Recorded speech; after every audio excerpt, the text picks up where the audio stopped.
people since the beginning of rollerblading have been tinkering with their skates to try to make them better, to try to adjust them a little bit so that they'll fit the way that they skate. Probably the most the first adjustment and aftermarket add-on that people had for their skates was the grind plate. So I always bring this skate down, but this is the original Rollerblade TRS. This is the one that that I actually grew up skating, and you know, it's a recreational skate. There's nothing going on. The only thing that people were upgrading in the beginning were the wheels and bearings. And the laces. You could consider the laces, but I mean, laces are laces. You couldn't buy an aftermarket liners. The brakes, I mean, were specific to the company, so they were replacements. They weren't upgrades. But you could definitely get, you know, Hyper or Kryptonics or what were some other companies that were making wheels back then? Those are the only two that come to mind. I'm sure La Beta was around back then. But you could get wheels, you could get bearings, you know, a 608 bearing, which is the standard size bearing, 6 millimeters, 8 millimeter shaft. That's a fairly standard size that you get for a bearing, so you could find aftermarket bearings.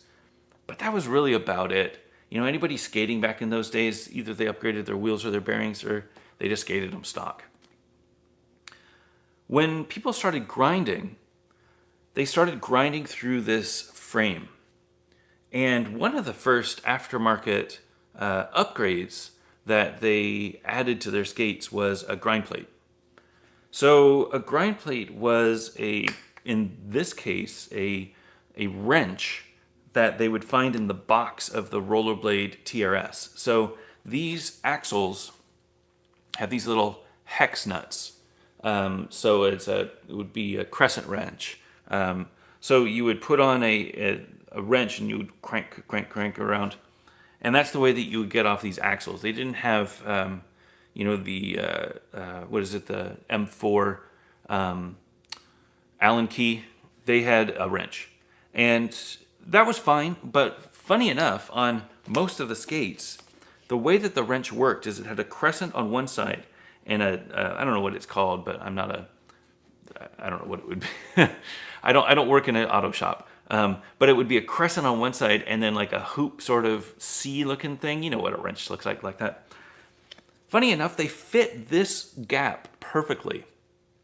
So what people would do back in those days is they would take those wrenches from the Rollerblade box and they would take off their axles and they would put the wrenches on the little axles and they'd screw them back on.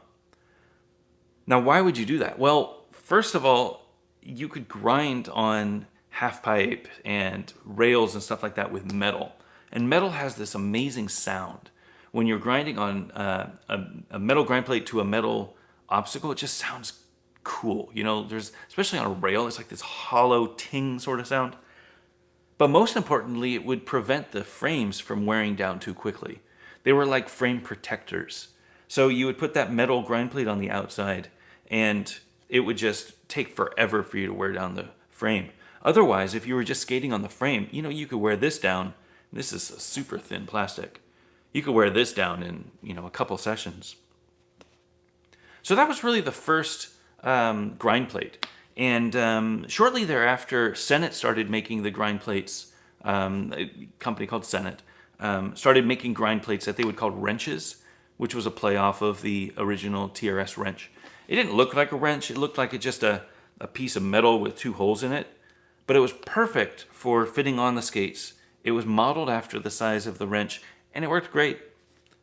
And that's when the boom for grind plates started. So lots of little companies started popping up with their unique designs for grind plates. A lot of them would just strap on the side of the frame.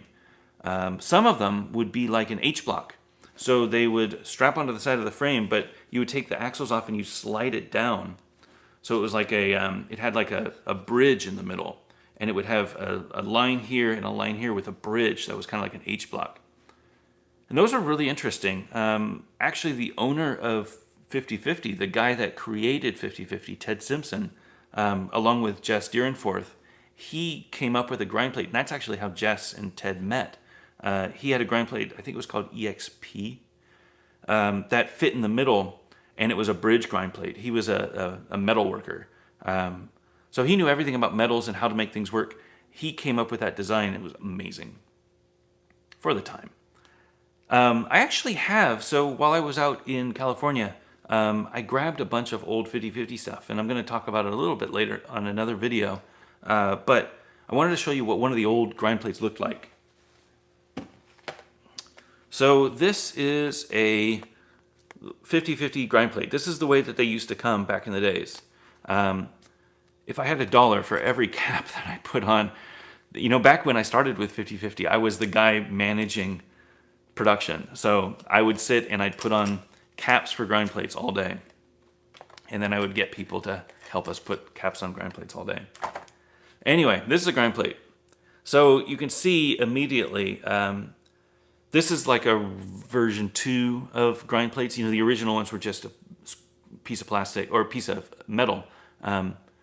These had, you know, that 50/50 groove, which I'm not sure what the radius is, but it's the same groove that we use on the frames and everything else. The slots for the axles were wide so that they could accommodate different sizes of skates. And again, in the inside, so if you look at the skate, so if you go on the inside edge, those grind plates would fit right here. And what was cool about these is because it had this groove, as you were skating, you would skate mostly on the plastic. And then as you would skate the plastic, it would slowly groove and grind into this metal. And this was just steel, which was powder coated. Nothing special about it. It was probably, what, 1/8 of an inch? Super efficient, but you know, it did the job. All that we needed back then was something to protect our frames and something to help us slide a little bit faster on metal. So those were the metal grind plates. After metal, people started realizing that metal wasn't great on ledges. So people started writing plastic grind plates. So this is a pair of the 50/50 Jean Chenet grind plates. So these were one of the first versions, if not the second version, of the 50/50 grind plates. So this, again, follows the same design as the other one, but this one is thicker. This was 1/4 inch. This has beveled edges, so it's kind of nice and polished. It's got this countersunk area so that your axles could fit in. You could see where it would fit. You know, it's the same place as before, and the axles would countersink under here. This was really past this year, though. This was probably more like the Tarmac CE or the Majestic 12. These are the grind plates that came on the K2 Fatty, the original Fatty Pro. This is the design that 50/50 stuck with for a long time. It was very successful for us. But there were a lot of grind plates out there. You know, I happen to have a 50/50 one, but there were plenty of grind plate companies. What was cool about a grind plate company is it didn't cost a lot of money to set up. You know, all you needed was find a really good piece of plastic. In this case, we used UHMW, which is a ultra high molecular weight plastic. UHMW. And it was 1/4 inch, and you could just buy a sheet of it, and you could bring it to a CNC shop, and they would, you know, use the computer to cut through with a little drill bit and cut out the grind plates. I mean, everybody had their own design. Some people molded them, which never really worked out that well, but if you wanted to get cheap grind plates, that was the way to do it. But there was a time when frames were so bad that we needed to have grind plates, because if you didn't skate grind plates, you would break your frame, or you would wear through it in a couple of sessions. So this was before replacement frames. This was one of the first things that people would do as an aftermarket upgrade to their skates to make them skate a little better. One of the second things that I actually really liked, and unfortunately I don't have a pair of, is a 45-degree strap. So there used to be two major companies that would make these 45-degree straps. They kind of look like this. So this Seba has a 45-degree strap. And you could see that this strap, it would link in here, you know, when you'd crank it down, if you get what I'm going. So you would crank this strap down, and in this case, it is bolted onto the side of the boot. So this 45-degree strap is built into the boot. obviously, back in the days, 45-degree straps were not built into the boot. All boots came like this, or sometimes they even had buckles. Like they had buckles that you would crank in the front, in the middle, in the back. There were a lot of creative designs. But one thing that people would do for aggressive skates, especially if they were riding TRS or Majestic 12s, is they'd get something that, one of the brands would be a crank strap. So what a crank strap would do, or a lazy leg strap would do, those were two different brands that made them at the time, is they were these straps that had Velcro on the front, just like the Seba, but the way that they would mount is either they would have a little piece of like plastic covered steel string. I don't know what it's called, but it's the sort of thing that you would find. Where would you find it? It's just really thick, really strong steel that's like threaded steel that was covered in plastic, and it would hook under this little thing where the brake would go, and it would come up on the sides, and you would just pull it down. And what was good about it is it would keep your foot from sliding around in the boot. I loved skating with crank straps. I think I had lazy legs. I don't think I ever had crank straps. Crank straps were from Australia, and it was always really hard to find, but lazy legs were really easy to find. So we all had lazy legs, or we made our own. And you would pull it down, and you would use Velcro, and you would just pull that foot in. And that was a really good upgrade. Super cheap. They were like $20, but it would make a huge difference to your skate because these skates were so floppy. They didn't have any support. They had the buckle up top and laces, but it wasn't designed like these skates are now with, the carbon or with the straps or the special lacing or anything like that. So those were kind of the two main upgrades. You eventually were able to upgrade liners. I think the first aftermarket liner that I know of was the Senate Sinister liner. That was a, Senate at the time didn't have a skate. I know that they had a skate. That was a huge mess. But at the time, they didn't have a skate, so they made aftermarket liners. And they were the first company that I know of that wasn't a skate company that made liners. And I remember they released it at a ASR trade show, and we were like, what the hell are you doing, guys? My skates have a liner. Why would I want that one? So I think they were ahead of the game. I don't know how many people upgrade their liners. I swap them between other skates, but I know that, Intuition makes a pretty good living making $200 liners now. So there's definitely a market for the aftermarket. Another thing that I wanted to touch on was, we talked about the grind plates and, frames. I could talk about frames till I'm blue in the mouth. What's it? Blue in the cheeks? I don't know what it is. I could talk about frames all night. I'm not going to, because frames are kind of, that you can get an aftermarket frame. So this is a Razor skate. This is a rollerblade frame. Frames are replaceable now. UFS, 2 bolts, pop it off, 2 bolts, pop a new one back on. There's plenty of frame options in the market. I'm not going to talk about that too much here. UFS, you can find other videos that I've done about the history of UFS. It is brilliant. It is the way that skating progressed into the 2000s, but I kind of take it for granted now. It's like wheels and bearings. So not a huge deal. But there is a huge deal. So I don't know when, probably about 10 years ago. 10 years ago is when this skate came out. So this is the Seba CJ skate. As you see, it's a flat sole. And this flat sole system is kind of similar to the Solomon skate, where they have a flat sole. They have a raised heel pad in the inside of the boot, which acts as a shock absorber and also acts as a bit of a tilt so that you lean forward a little bit. The UFS standard has a flat frame, so it was perfect for mounting a UFS frame onto a UFS boot. Flat frame. Now, this Seba is actually a recreational setup right now. So it does come for aggressive skating, but I have it set up for recreational. And the difference is that the recreational doesn't have a sole plate. What's a sole plate? Well, back in the days, with these rollerblade TRS, you didn't have a sole plate. You just ground down this, and that's it. I'm not sure what the first skate with a sole plate was. Probably the Razor's Flat or Impact Did the Impact have a sole plate? No, the Flat. The Flat probably was the first that had a sole plate. And the Flats were great. They're very similar to these. So these are the Valo V13s. The Razor's Flat had a very similar system. They had this standard like boot that was like an open mold sort of boot that they use for the Colts now. And the sole plate, this is a replaceable sole plate. You can see where the things screw on. The sole plate would screw onto the boot, and then the Razor's frame would bolt on to the skate. So that was a very progressive thing, actually, that Razor's was doing. The problem was that it was really designed for that skate and that skate alone.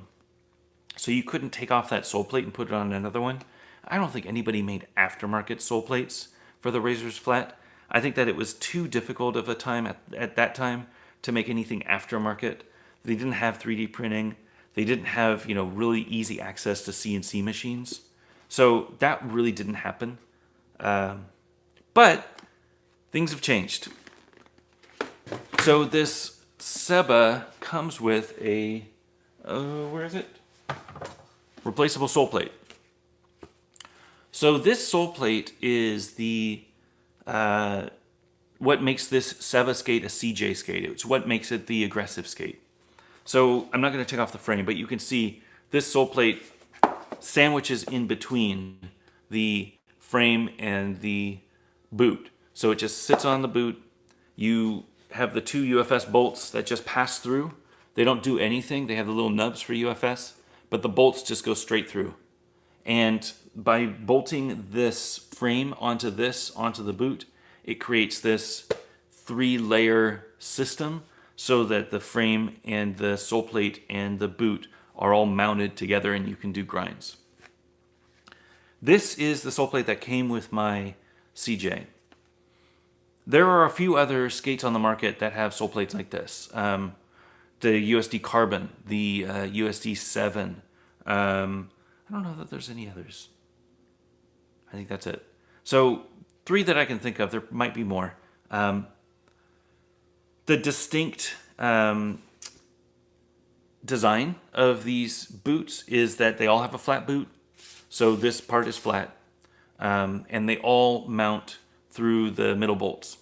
So you can see there's no mounting bolts on the outside.